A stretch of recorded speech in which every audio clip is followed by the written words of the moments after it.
Come in. Welcome. I'm E.G. Marshall. Of all the sounds in the universe, perhaps nothing stirs the imagination more deeply than the sounds of the sea. People who have never crossed an ocean can still be transported in a walk along the beach, skirting the lapping tides, or standing high on the rocks with the waves crashing below. There's an eerie quality about the sea, and it conjures strange visions in any mind that is ready to receive them. Our story concerns the spell cast by the sea.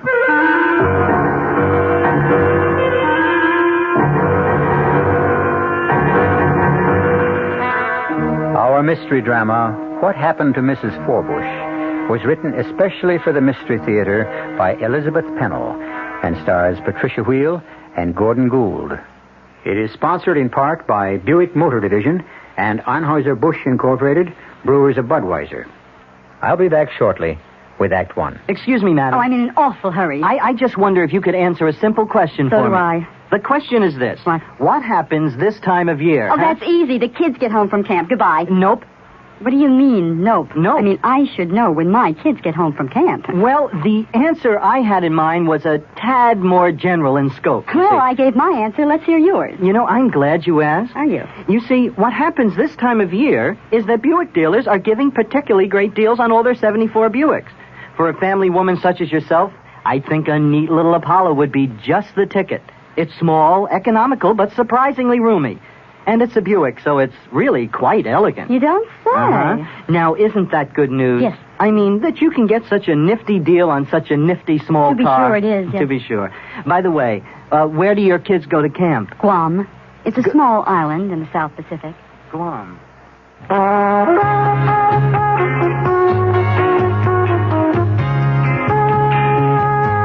Suburban Savings in northern New Jersey would like to set you straight on savings.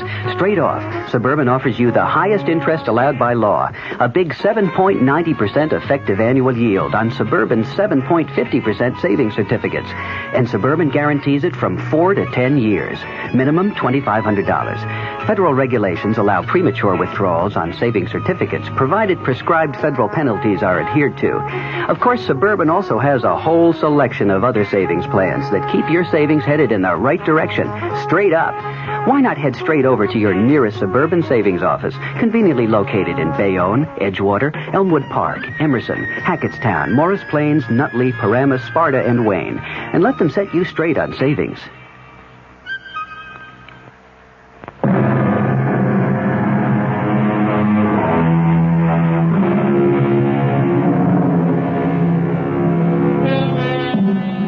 This story takes place at Captain's Cove on the shores of New England. Bert and Marjorie Desmond are inspecting a picturesque old house on a bluff overlooking the sea. They're city people, and in the past they have spent their vacations at mountain resorts or in dry desert places considered beneficial for the health of their son. But this year it's different, and they're getting more intrigued by the minute as Mr. Smith, the rental agent, shows them around.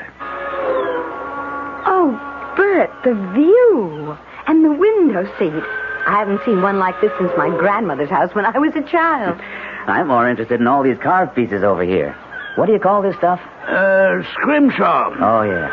The things sailors made when they had time on their hands. Old Captain had quite a collection. Most of it's over to the museum. What can you tell me about this ship model? A schooner, isn't it? Yeah, that'd be Captain Forbush's ship, Desdemona. Sank, with all hands aboard. Oh, Mr. Smith, is that an island I see way out there? Nope, that's Dead Man's Rock. Oh, what a gruesome name. Was it the scene of a shipwreck? I understand some fella got murdered on that rock. I don't rightly know the circumstances, but there is an island further on out, known as Hiram's Hideaway. Said to be the place old Captain Forbush took himself off to when he wanted to get away from his wife. Good fishing. I'll have to look into that. Oh, but are you sure we really want to take this house? Let's see the rest of it. There's a fine old staircase. Beautiful railing. But I don't think it's been dusted in years. This house has been closed up most of the time. That's why it's such a bargain. Is there anything wrong with it? Nope. Tight as a drum. and a real historic monument. Now, you take this room.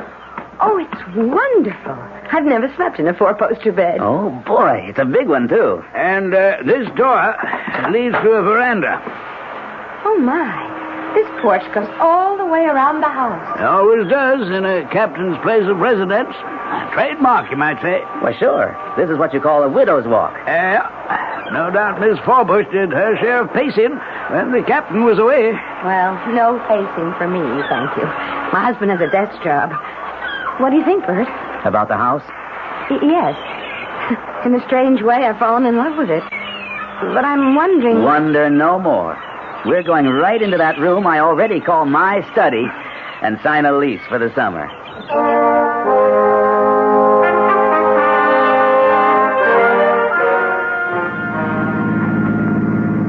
Bert. Glad you come to life. You haven't said a word since we left the cove. I thought you were asleep. No. I've been thinking and worrying. Worrying? About Robbie. Robbie? I can hardly wait to get his reaction when he sees where he's going to spend the summer. Bert, maybe we've made a mistake. Oh, you're kidding. No. That long, deserted beach and those rocks, it's a dangerous place for a boy. You'll have a ball. But it's not like any place we've ever stayed before. Have you forgotten how much of Robbie's life he's had to spend in bed? I haven't forgotten. But that's all over. The doctor said so. He said it was time Robbie started doing the things boys his age like to do. Not dangerous things. Bert, we're going to spend 3 months by the ocean. You bet we are. And the sea air will be good for all of us. Only, Bert, Robbie's never learned to swim.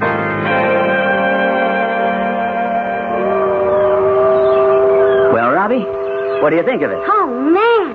This house is twice as good as you thought it was. I didn't remember it was so musty. The place needs airing. I'm going to open some windows. Dad, who's the old guy in the picture? Why, that must be Hiram Forbush, the sea captain who built this house. He sure has a lot of red whiskers. He sure does. You know, they knew how to paint pictures back in those days. Watch this, Rob. Walk over here and see how his eyes follow you. Sort of as though he was looking at everything you did. It's spooky. You think he's a ghost? Oh, come on, son. You don't believe in ghosts, do you? No. Well, I'll let you in on a secret. I think your mother does. Mom believes in ghosts. Sometimes. Oh, Pop. What's all this about ghosts? I'm teaching Rob to be the man of the house, so he can look after you when I'm gone. Hey, I want to go to the beach. Well, you can if your father goes with you. And not right now. I have some things to do. I'd go, only it's time to think about getting dinner ready. But I can go alone. Sure you can. Oh, no, Bert, not the first time. First time for everything. And speaking of first times, how about that? It's so strange to hear a telephone in a house like this. Glad there have been some improvements since the captain's day. Guess I better find out who it is. Pop said I could go to the beach. Now, Robbie, I want you to be very, very careful. Follow that little path and watch your step climbing down the bluff. Mom, I'm not a baby. And don't stay away too long. Do you have your jacket? Oh, Mom. I'll be watching you from this window. Damn. Why, what's the matter? That phone call from the office. Wouldn't you know they're having a crisis and they want me back? Oh, no, Bert, we just got here. You're on your vacation. Won't be gone long. Just for the day to help get things straightened out. But it's a 4-hour trip. I know. I'll have to start very early tomorrow morning. And I guess I better spend tomorrow night in the city. But you promised that first thing tomorrow you'd see about swimming lessons for Robbie. It was a part of our bargain. I know, honey, but it's just a matter of putting it off for a day. Oh, you said... I thought I'd asked you not to climb on those rocks unless someone... Beach club and make arrangements for swimming lessons. And we'll meet some people so that you'll know the neighbors, and Robbie will have someone to play with. Robbie, dear, what were you doing on those big rocks today? Just throwing stones in the water. Mom, I can make them skip real good. I thought I'd asked you not to climb on those rocks unless someone was with you. I only climbed a little way. Well, no more climbing, young man, until your father gets back. But he's been gone for 3 whole days. Well, he's coming tomorrow. And we're going to let him know how well we've been getting along. Go to sleep now. I'm going out on the porch to watch the moon come up. Mommy, you promised to open the window very wide so I can hear the sound of the water? Yes, dear. The weather's changing. I can scarcely see the beam of the lighthouse. It's getting all misty. And don't be frightened if you hear the foghorn. I like that sound. Night. Good night, dear.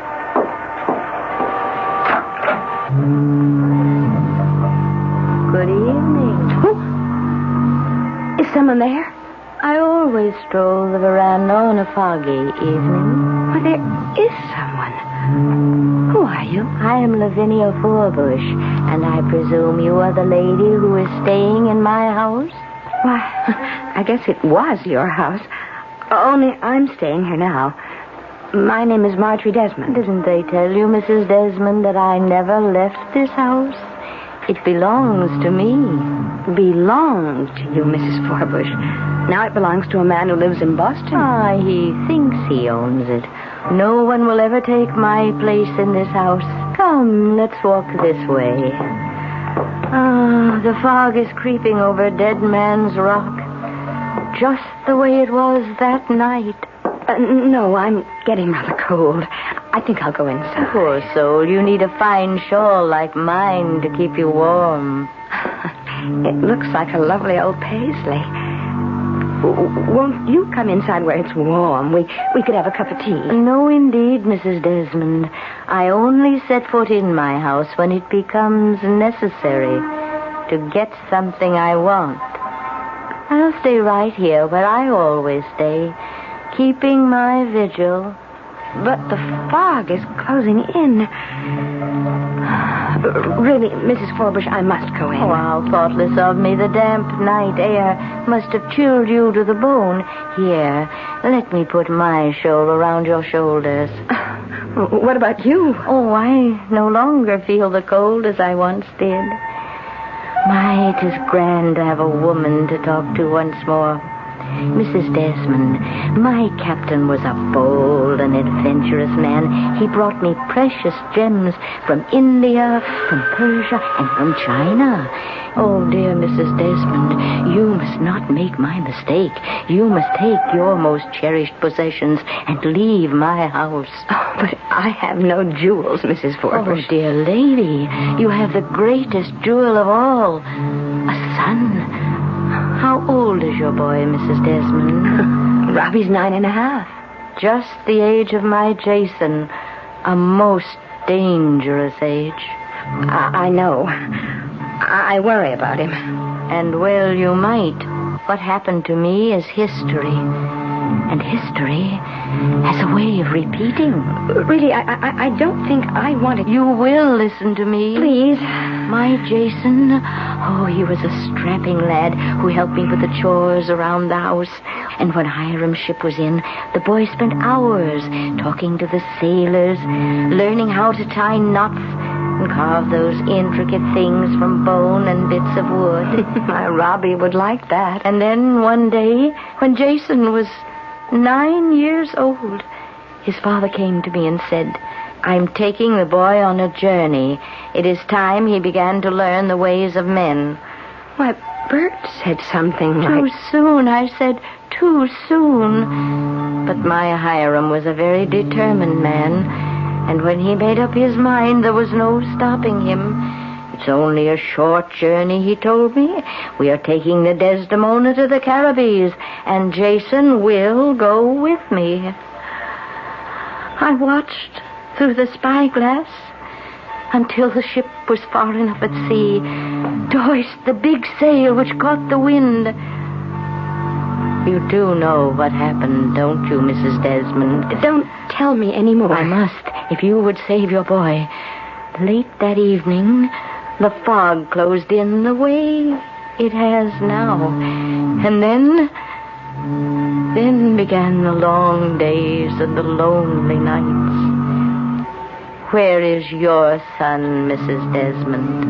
Why, he's in bed. And I hope fast asleep. You hear that? Yes.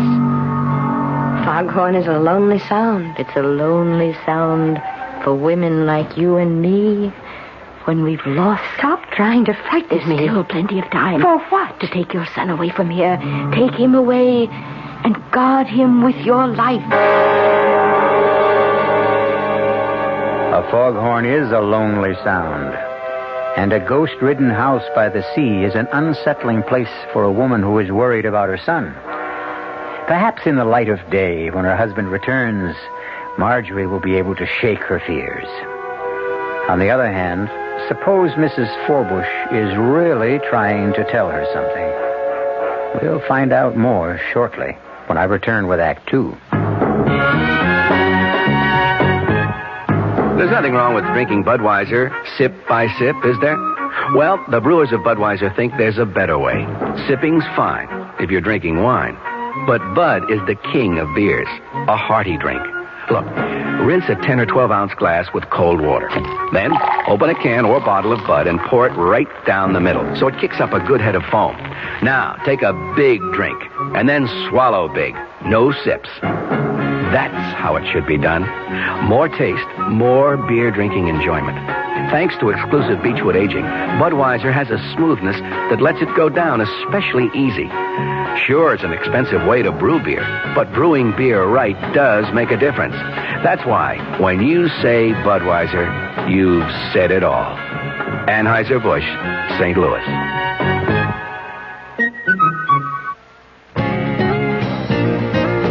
Hey, Mom, what's for dinner? Hey, Mom, what you got? What's for dinner? Your ShopRite supermarket suggests choice beef first cut chuck steaks just 59 cents a pound this week.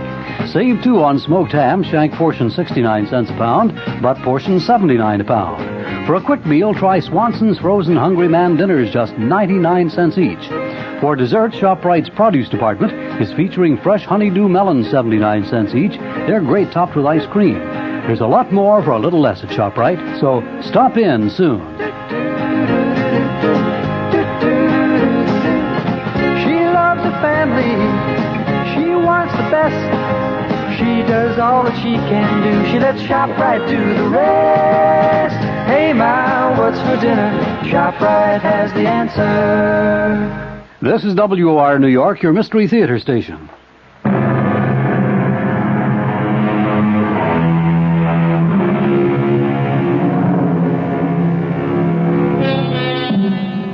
If you're afraid of what the future has in store, perhaps you look to the past for guidance.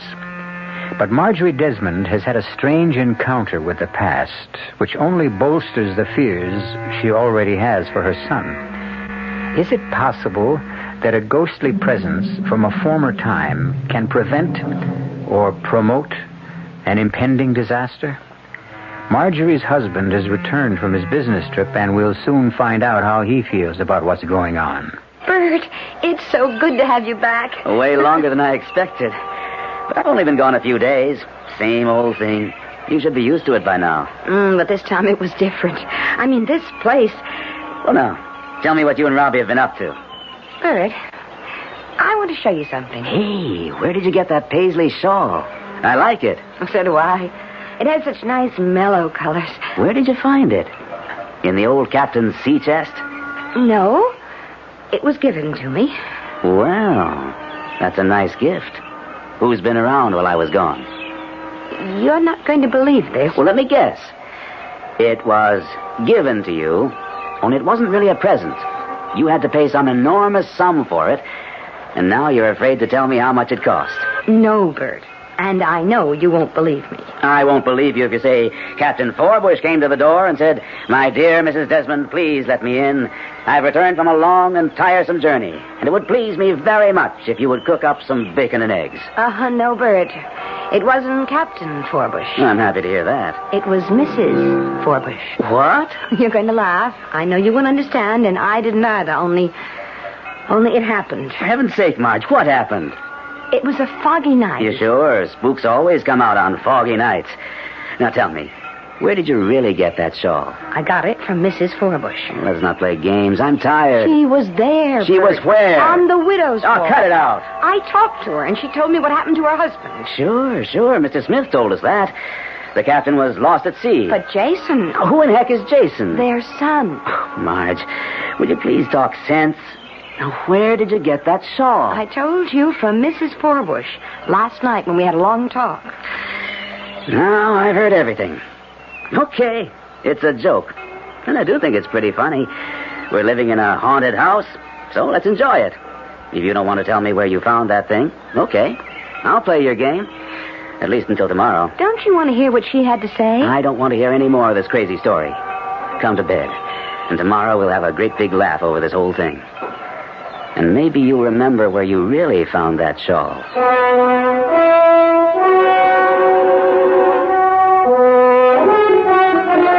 That was the best picnic we ever had. Can we do it again tomorrow? Well, not every day, Rob. Maybe tomorrow we'll go to the beach club. I thought I might do some fishing. Dad, can I go fishing with you? Maybe we'll all go. How about it, Marge? Count me out. You know how I feel. I know. You like to eat the poor little critters, but it's cruel to catch them on those nasty hooks. Well, it is. Robbie and I may just go off and forget to come home. Take your son away from here. Take him away and guard him with your life. Well, honey, what's the matter? You look as if you'd seen a... It's nothing, Bert, nothing. I just have to be alone for a minute. Hey, Dad, what are all these things over here on the shelf? That's called scrimshaw, Rob. Scrim? These are things that were made by sailors a long time ago. When they were on those sailing ships and the sea was calm, they didn't have much to do. So they carved pieces of bone or wood and painted shells. I'll bet I could do that. You'd have to learn how to use a knife. Would you teach me, Dad? It's bedtime, young man. Up the stairs. If I was on a boat, I wouldn't be going up any old stairs. I suppose you'd be climbing the ropes. Or walking in the gangplank. No, I asked that fisherman today where he slept, and he said down below. Unless you want to sleep in the cellar, the direction is up. Get going. Aye, Captain. Nice day today, Marge. And I don't know when I've seen Robbie so happy. Oh, he's certainly having a good time. And tomorrow when we go to the beach club, we can make arrangements to have him start taking swimming lessons. I'm not sure they have regular classes. Then we'll get him a private instructor. Marjorie, I'm perfectly capable of teaching him myself. I won a medal in college, remember? Well, of course you're a good swimmer, Bert, and I thought... Oh, I suppose if Robbie had been well, you would have taught him long ago. But don't you think he'd learn more quickly now if an outside... Hey, there's nothing wrong with his old man, is there, Marge? I have to finish up the dishes. Let's talk about it when I'm through.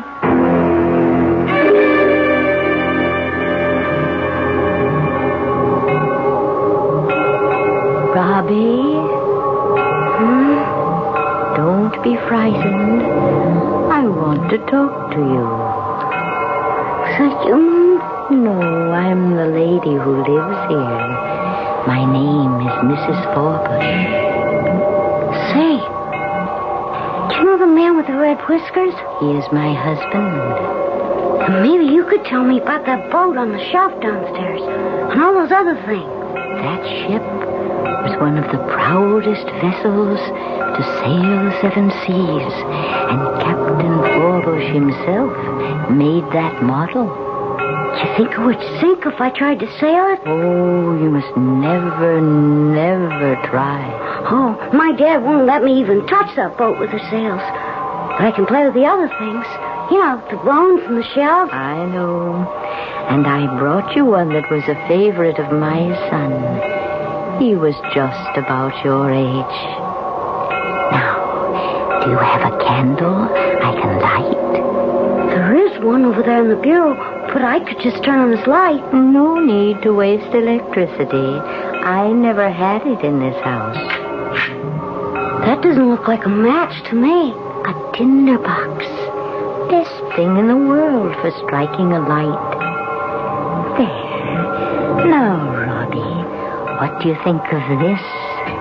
Wow. What a big shell. This is for you, Robbie. To keep for Jason while he is away. Where's he gone? I'm hoping you will help me find him. Oh, I'll be glad to help you. Because if he was here, we could climb the rocks together and explore that pirate's cave. We'll look for him, Robbie. We'll look for him together. So now, if you will come with me... I couldn't go anywhere without asking permission. But this is my house, and I am giving you permission. But I still couldn't go without asking. Quickly, boy. Come on. Put on your clothes. Mom! Dad! What is it, Rob? Why, Robbie, what are you doing with a candle burning? You know how dangerous... I didn't light it, Mom. You tell them, Mrs. Where is she? Where's who? That lady, Mrs. Forbush. She was standing right there. Oh, good Lord, not in here. Rob, There's no one else in this room. You've been having a dream. No, Dad. Honest, she was here. Look what she gave me. Not you, too. Say, that's a very interesting shell. So where did you find it? Dad, I didn't find it. Mrs. Forbush said it belonged to her son and I could borrow it until he comes back. That's a likely story. You can make up a better one than that. But that's exactly what she said. I'm going to help her find him. And when he's here, we can play together down on the beach. No, Robbie, dear, that's not possible. You're both being impossible. But the trouble is, we have to find Jason. Oh, stop it, Robbie. I won't hear any more about this Jason. Rob, you've had a dream. It seems very real. But now it's over. And tomorrow you'll have forgotten all about it. But, Bert, what about the candle and the shell? Well, there must be some reasonable explanation. But let's not think about it now. I'm blowing the candle out, and Robbie's going to sleep. Good night, son.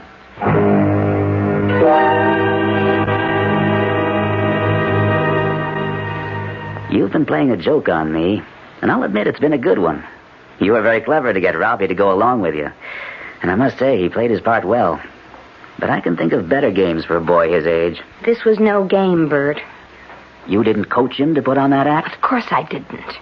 Well, if it was a nightmare and he dreamed all those things about Mrs. Forbush and her mythical son, it was only because you filled his imagination full of stories. I have never mentioned either Mrs. Forbush or Jason to Robbie. Then there's a book about them somewhere around the house. Well, if there is, I haven't seen it. You must have had one of those imaginary conversations out loud, the way you do sometimes. And Robbie overheard you when you thought he was asleep. Oh, Bert, I don't do that anymore, and I don't see how he could possibly have been listening the night I talked to Mrs. Forbush. Marge, there is no Mrs. Forbush. How would you know? You weren't here. Honey, we're taking this whole thing too seriously. Mrs. Forbush lived nearly 200 years ago, so she can't be hanging around here now. I suppose you're right. That's my girl. Give us a smile. Well, I'm trying. Now, repeat after me. No more conversations with Mrs. Forbush. No more conversations with Lavinia Forbush. Where'd you get that cookie first name? Well, she told me. Okay. No more conversations with Lavinia Forbush. And what will we tell Robbie?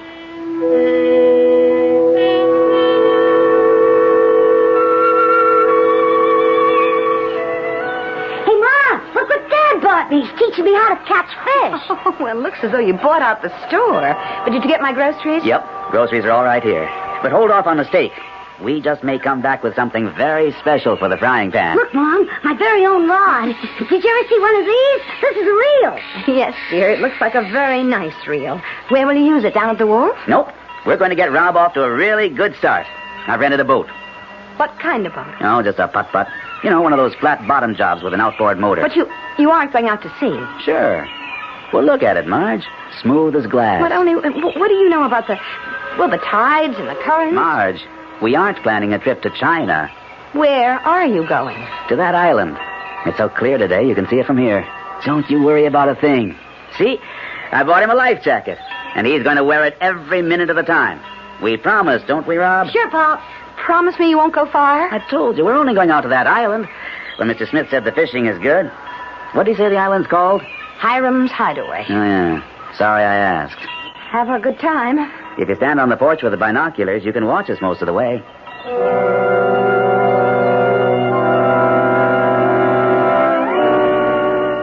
Well, Mrs. Desmond, I'm sorry you did not heed my warning. Oh, no, please don't come back. I've not been away. But I don't want to talk to you. It was bad enough that you upset me, but you had no right to bother my son. It was you who interfered, Mrs. Desmond. You and your husband. You spoiled it all. I was trying to save your son before this happened. Nothing has happened, Mrs. Forbush, and I won't let you alarm me anymore. But you are alarmed, Mrs. Desmond, and well you might be. Why did you let him go? See, they are already out of sight. And if you don't act quickly, you'll never see either your husband or your son again.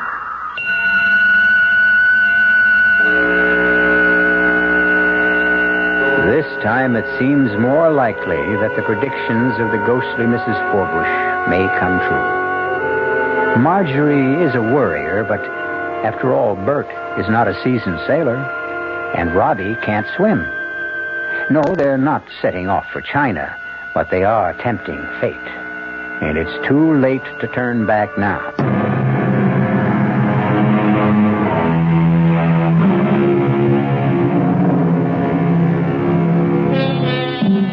It is a calm and beautiful day at Captain's Cove, and it looks as though the fears of Marjorie Desmond were totally unfounded. Father and son have explored the island. A whole new world has opened up for a boy who has been housebound much of his life. And Bert is savoring the joys of feeling a new closeness to his son. It is late afternoon, and they are heading back reluctantly to the mainland. Hey, Dad, can we do this every day? I'm going to catch a bigger one next time. For a first try, you did very well. Maybe we can go deep sea fishing someday. Maybe tomorrow. Could we? Hey, we're doing all right with these smaller fellas. Flounder's good eating. You'll see. Bet Mom will be surprised.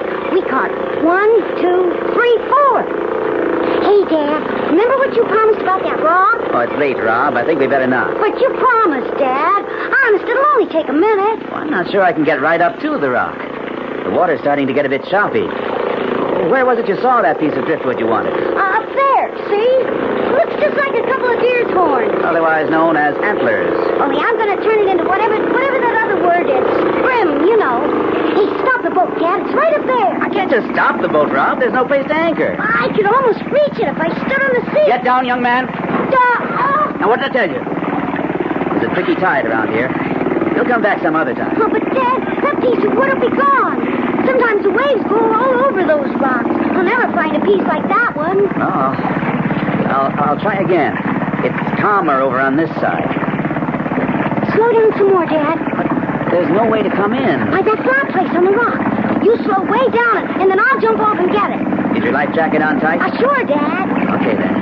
Be very, very careful. I'll idle the motor while you jump off. Grab your piece of driftwood and jump right back. Here I go. Uh-oh. The motor's died. And the boat's drifting.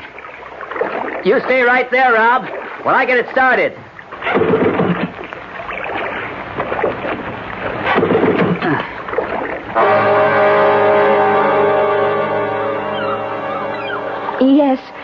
Yes. I want to speak to someone at the boathouse down by the pier. The place where you rent boats to go fishing. Hello? Hello, this is Mrs. Desmond. My husband and son, are they there? No, they rented a boat from you this morning to go to the island. Well, I expected them back long before this, and I was afraid something might have happened. Well, I know it isn't late, but it is beginning to look stormy, and I can't see the island anymore. Could you send someone out to look for them? The Coast Guard Patrol? How do I reach them? No, thank you. I'll go to their station down on the beach.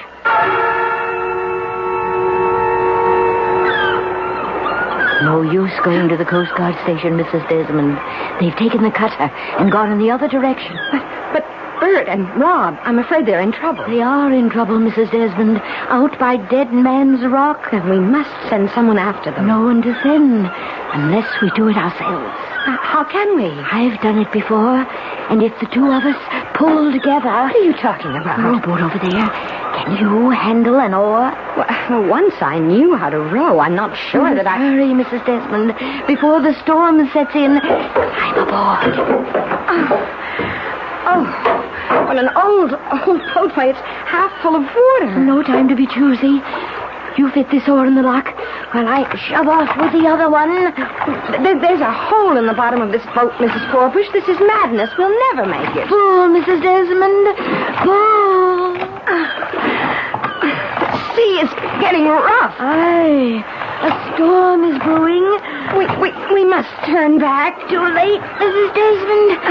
Too late. We must fulfill our mission. That rock seems further and further away. Oh, Mrs. Desmond. Oh, your oar.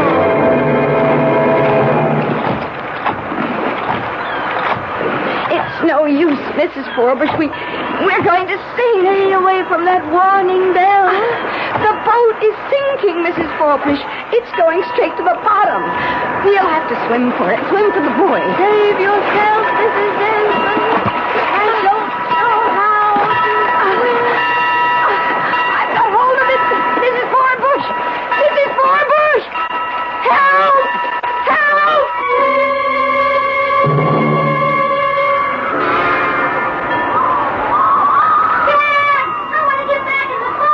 Stay right there, Rob, until I can get closer. I can't seem to get this darn motor started.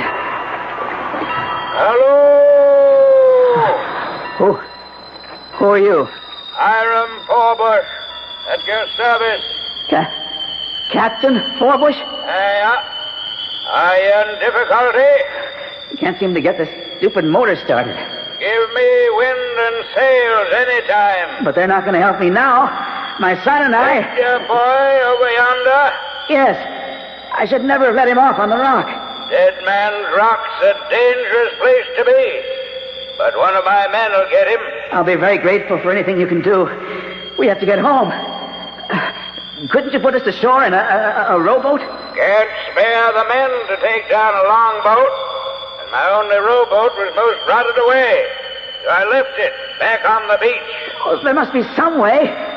I'll pay you very well. All the money I want is out where we're going. And we can't stay around here any longer. So climb aboard and... No, I'll take my boy back in this boat, and someone else will come along, or they'll send the Coast Guard to look for us. You won't last long in that thing. There's a storm coming up. Then please, send up some kind of a signal, a flare, a rocket, Shoot off a cannon and rouse the whole town. No need for that. We're not in any trouble. But we are. My son and I. You know how it is. I believe you have a son. I always wanted a son. Fine boy, this one. Just the right age for a first trip before the mast. Well, I'm giving you your last chance. Captain Forbush, let's be sensible. I have obligations to meet. Sounds to me as though you have a guilty conscience. Lively with the sheets, men. She's coming about. Up with the sails and dead ahead. Your boat's drifting away. Oh, come around to the side, Rob, and jump. I'm scared. Jump, Rob, jump. That's it, Rob. Hey, dog paddle. The jacket will hold you up. Here, son. Grab my fishing pole. I got it. Good boy. Hang on. That's it. Now, get hold of the side of the boat. Yeah. Dad, I lost my stick. Oh, forget it. Easy now. I've got you. Are you all right? Okay, Dad. Boy. Can you see what I was doing? I was swimming. Not quite. Here, Rob. Here's some of these rags to dry off. I'm going to try this motor one more time. Wow, you made it. Everything's going to be all right. Hey, Dad, think sometime we could get a sailboat? I'd rather not think about this just now, Robbie. We've had a close call. Well, then maybe we could sail off. Robbie, no more. We're lucky. Dad, I hear someone calling. Well, let's not let our imagination get... Over there, Dad. By that thing standing up in the water. Good Lord. There's someone clinging to the buoy.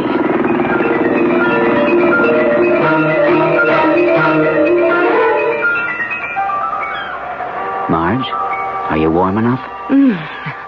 Never felt better. And now, Marge, if you feel up to it, will you please tell us what in the name of heaven you were trying to do? I started out in a rowboat. That rickety old rowboat that was down on the beach? Oh, yes. Did you know it was there? I hadn't seen it before. That boat must have been 100 years old. Why did you... I can't explain what was going on in my mind. Or at least you wouldn't understand. You see, I had this awful premonition that something terrible was going to happen to both of you, and that I must row out as far as that rock to save you. Well, the boat sank, and mercifully there was that buoy, and then you came along. Please don't ask me any more questions, because now that you're both safe, all those crazy notions I had are gone forever. But something did happen, didn't it, Bert? Something happened, all right. We were starting back when the motor conked out. And you won't believe this, Marge, but suddenly everything was deathly still.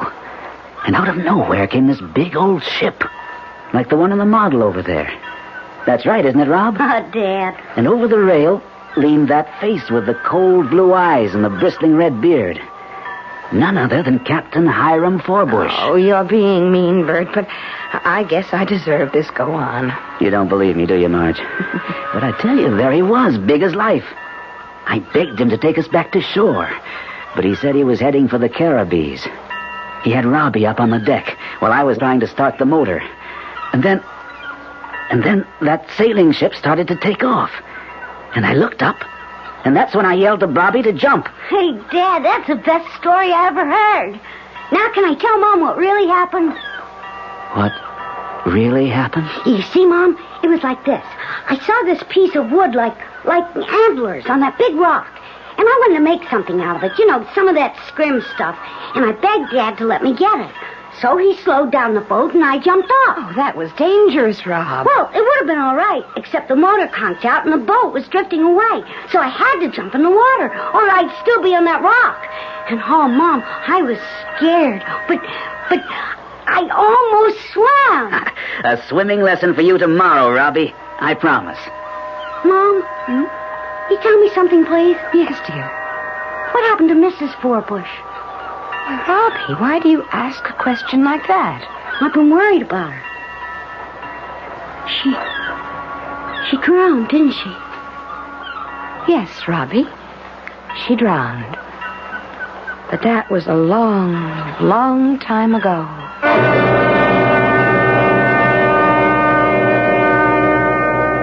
What happened to Mrs. Forbush was not as important as what happened to the Desmonds. A possessive mother learned she must loosen the bonds with which she held her only child, or live in an ever-present nightmare of fear.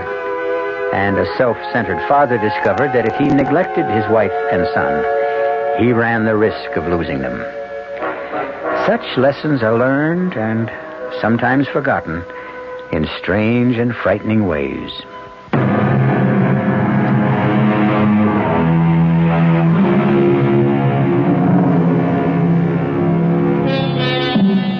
The ghost of Mrs. Forbush has been laid to rest.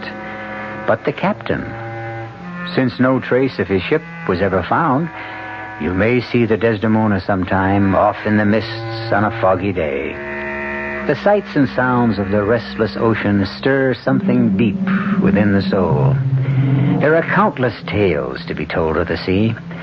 We'll look for some, to bring them along with other probings into those things which touch the dark and mysterious recesses of the human mind. Our cast included Patricia Wheel, Gordon Gould, Billy Lou Watt, Mary Jane Higby, and Guy Sorrell. The entire production was under the direction of Hyman Brown. This is E.G. Marshall inviting you to return to our Mystery Theater for another adventure in the macabre. Until next time, pleasant dreams.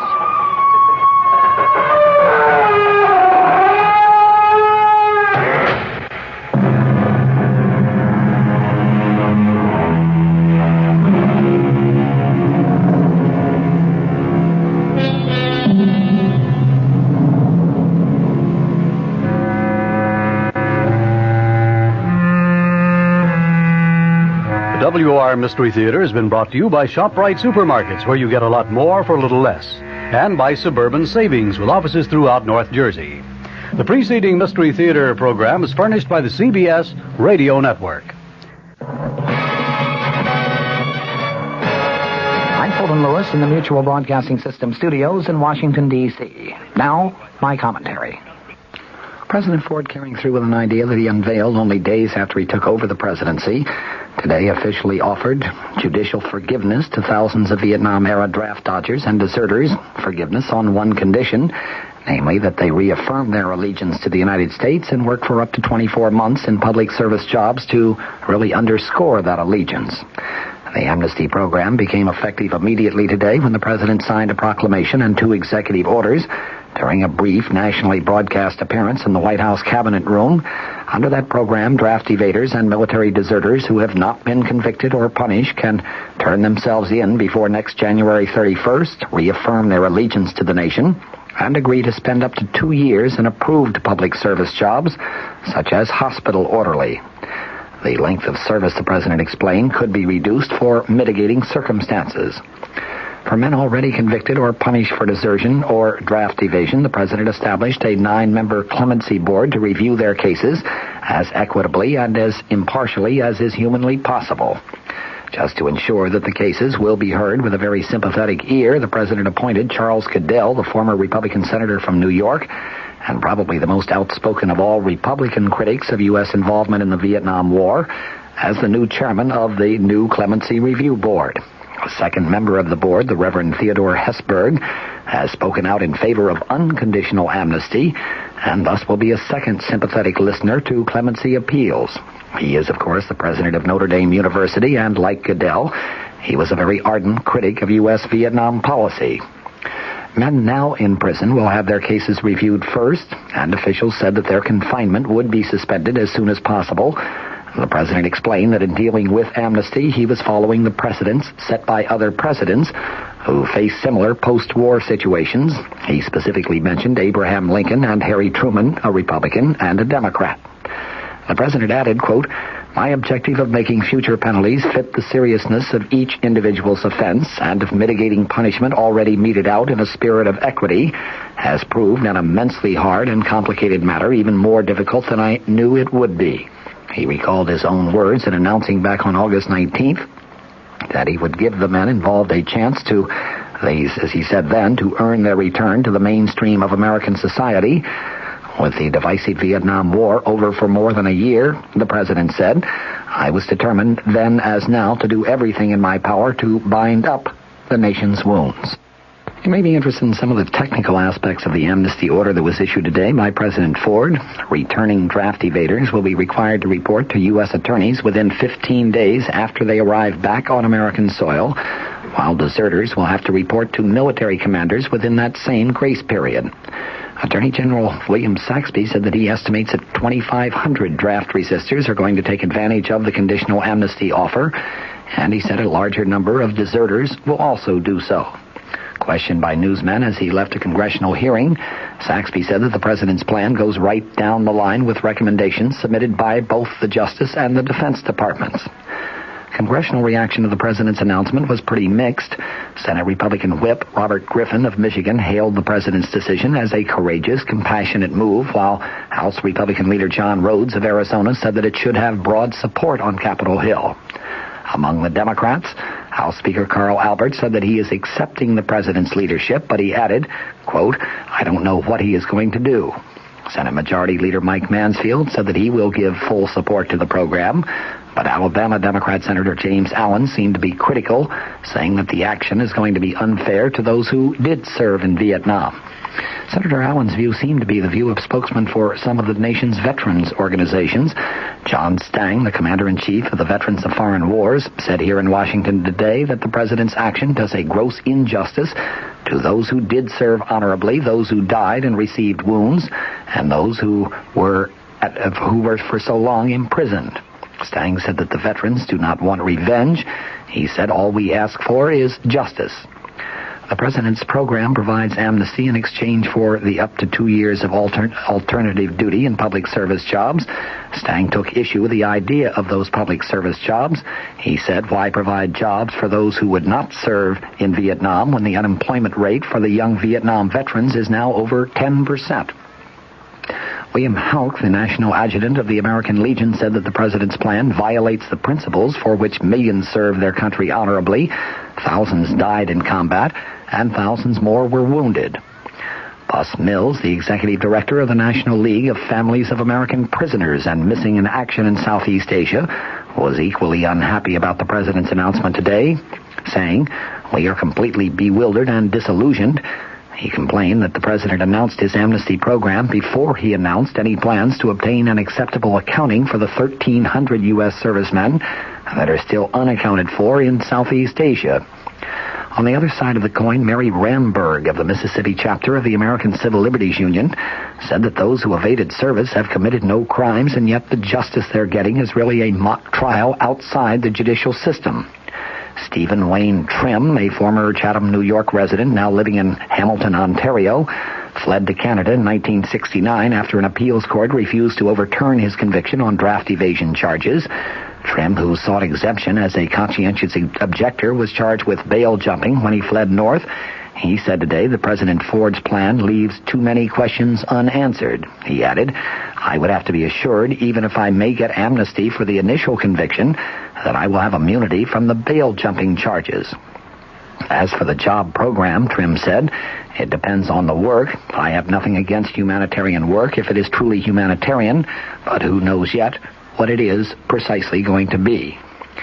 Here are some of the statistics regarding the program that was unveiled today. Officials say that about 15,500 draft evaders are potentially eligible for the clemency. Of these, about 8,700 have already been convicted, and another 4,350 are under indictment. Of those under indictment, 4,060 are listed as fugitives, and an estimated 3,000 of them are currently in Canada. Prison sentences now are being served by 130 persons who were convicted of draft evasion. According to officials, some 500,000 incidents of desertion falling within the scope of the clemency program were recorded during the Vietnam War. They said 660 deserters now are serving prison sentences or are awaiting trial, and about 12,500 deserters are still at large, with about 1,500 of them in Canada. To be eligible for clemency, deserters would have to have committed offenses between August 4th, 1964, that is the date of the Senate's Tonkin Gulf Resolution, and March 28th, 1973, the day the last U.S. combat soldier left Vietnam. Clemency will not be considered for deserters or evaders who face other unrelated charges. The President's proclamation today did not specify the types of jobs under the alternate service program, but officials said that they would be the same as those filled by conscientious objectors in the past, and roughly half of those jobs were in hospitals or other institutions, such as homes for the elderly. The salaries would be paid by the private employers. Officials said mitigating factors include cases of extreme hardship, willfulness of the violation, and the individual's behavior during the time he was being sought. By way of comment, it seems to me that the President's action today was very much in harmony with his handling of the Richard Nixon case. In both instances, Mr. Ford apparently has tried to weigh the facts of the situation and then do what he thinks is just. In both instances, in my view, justice has been the net product. Justice, as I discussed last week, is merited reward or punishment, or so it is defined in Webster's dictionary. In the case of Richard Nixon, there has been an admission of some misconduct, or at least mistakes on the part of the former president, and there has certainly been punishment, the end of a political career and perhaps even of a private business career, plus the personal anguish that has touched not only Mr. Nixon but his entire family, and of course in the Nixon case, there is also the added problem of an apparently serious illness, a very serious illness, which Mr. Ford may well have taken into consideration when he spared Richard Nixon of any prosecution for any criminal offenses which may have been committed during his presidency. In the case of the Vietnam deserters and draft dodgers, there is now the gesture of goodwill and compassion on the part of the United States government, but there is also going to be merited punishment, coming in the form of those 2 years of public service work. That, in my view, constitutes justice. Let's try to heal the wounds of both Watergate and Vietnam, and let's work quickly to make both of them chapters of ancient American history. President Ford announced today that the White House Chief of Staff Alexander Haig, Jr. is being recalled to active military duty and will soon become Supreme Commander of the North Atlantic Treaty Organization forces. In the meantime, meeting here in Washington, the Republican National Committee today unanimously approved its first woman chairman. It also heard President Ford declare the November election in a battle to elect an inflation-proof Congress. From the Mutual Studios in Washington, I'm Fulton Lewis, and that's the top of the news as it looks from here.